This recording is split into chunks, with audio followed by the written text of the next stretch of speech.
ini masih kami mau seharian 24 jam jajan serba pedas yang ada di sekolahan. Si kami sekarang jajan serba pedasnya edisi di SD Cisitu. Yang pertama, kami memeni selalu sapok. Kue rasa sama seblak ya udah we beli ke si ibu seblak harganya teh 10.000 tapi toppingnya udah banyak kayak gini. Dari mulai batagor, cilok, kerupuk pokoknya mah segala ada. Bismillahirrahmanirrahim. Pasti cobain teh wah ciloknya ternyata enak banget baru dah. Apalagi batagornya mah wah gak usah ditanya udah benar-benar gurih pisan. Apalagi dipakai dipakein kerupuk siomay sama mie-nya gini. Wah enak banget top mantap is the best. Cikuda juga kerasa. Sebelah ibu yang jualan seblak ada yang wangi-wangi. Ternyata ada teteh yang lagi goreng risol. Ya udah teh kami juga beli harganya teh cuma 2.500-an aja. Pasti makan teh wah isian ayamnya bener-bener meriparwa pisan. Ini mah baru dah. Walaupun harganya 2.500-an tapi isian risolnya banyak terus ukuran risolnya juga besar. Sebelah amang yang jualan risol ada si amang yang jualan mie yamin. Ya udah mang beli aja satu. Ternyata harganya teh murah cuma 5.000-an aja. Pasti makan teh wah bumbunya enak banget terus mie-nya juga gampang diseruput. Ini mah bener-bener enak pisan 5.000-an teh bener-bener worth it.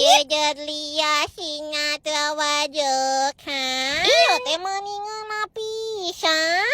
Sebelah amang yang jual mie yamin ada teteh yang jual siomay dipakein saus mayo kayak gini. Ternyata siomay dipakein saus mayo enak juga ya. Urusan minumannya masih kami beli green tea harganya teh cuma 5.000-an aja. Ini mah tuh bener-bener membuat tenggorokan si kami segar, sehat dan bersahaja. Lanjut part 2 atau jajan-jajanan di mana lagi ya?